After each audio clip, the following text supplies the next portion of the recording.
Hey everyone, welcome to Judging for the Win. I'm Dave, and this is my daily ruling. Today's question is one that I actually wrote in preparation for Neon Dynasty Week. I didn't get to it because of all the awesome submissions from all of you, but I still did want to make an episode about this situation because I think it's a really fun one. Amy plays an Eiganjo Uprising for x equals 2. Nick uses a Sower of Temptation against one of the tokens, and he uses a control magic against the other one that Amy put into play. Later, on Amy's turn, the Chapter 2 ability of the Fall of Lord Konda resolves. After this, which player will control each of the tokens? Alright, so there are 3 tokens that were put into play by the Eiganjo Uprising. Let's consider each of them in turn, starting with the one that Nick created. So, as you can see here, the person who created the token is considered to be the owner. And looking on what the Eiganjo Uprising text says, we can see that Nick is the person who created the token that started out under his control. That means that Nick is also going to be considered its owner, and so therefore he's going to retain control of that token. The other 2, the ones that Amy created, are going to be a little bit more interesting. Following that same logic, we can say that Amy is the person who owns both of those tokens, and so that means that the Fall of Lord Konda is going to create a continuous effect that grants Amy control of each of them.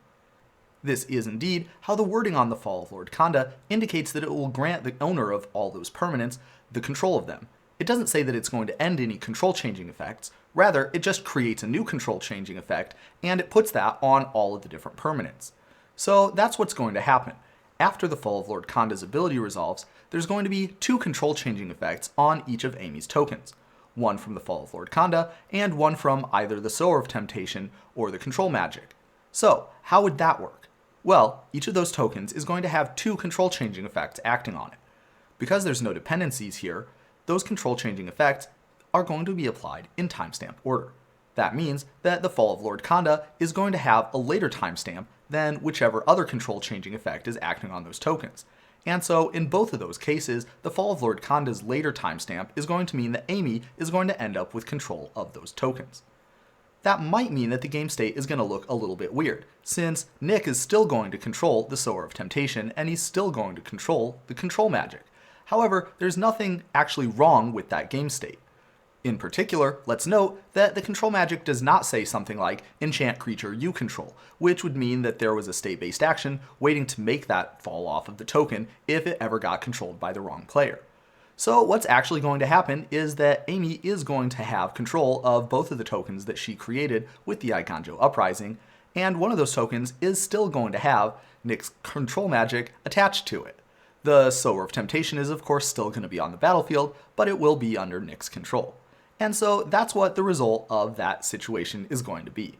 I thought that was really cool, and especially considering that the Fall of Lord Konda and Eiganjo Uprising are in standard together, this way everybody is going to know exactly how those 2 interact.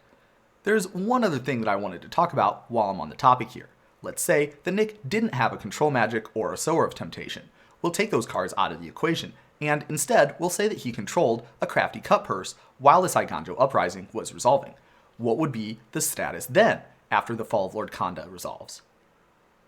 Okay, so with this situation, let's first note that the token that Nick created has absolutely nothing changed about it whatsoever. Nick is still going to be the person who created it, it's still going to enter the battlefield under his control, and so therefore he's still going to be considered the person who owns that token. The really interesting thing is of course going to be the 2 tokens that Amy creates. If we bring up that rule that I pulled up earlier, we can see that the person who creates the token is going to be considered its owner. And then, by default, that person is the person under whose control the token enters. Now, looking at Crafty Cutpurse, we can say that it interacts with the second of those sentences in that rule, but not the first one.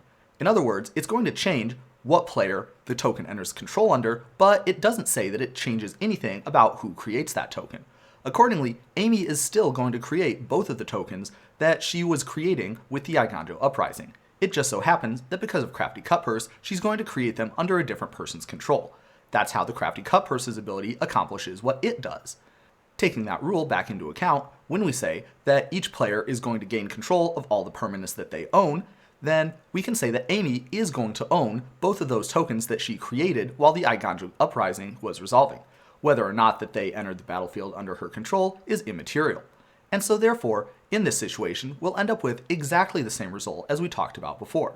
That being that Amy has the 2 tokens that she created, and Nick has the 1 token that he created while the Eiganjo Uprising was resolving.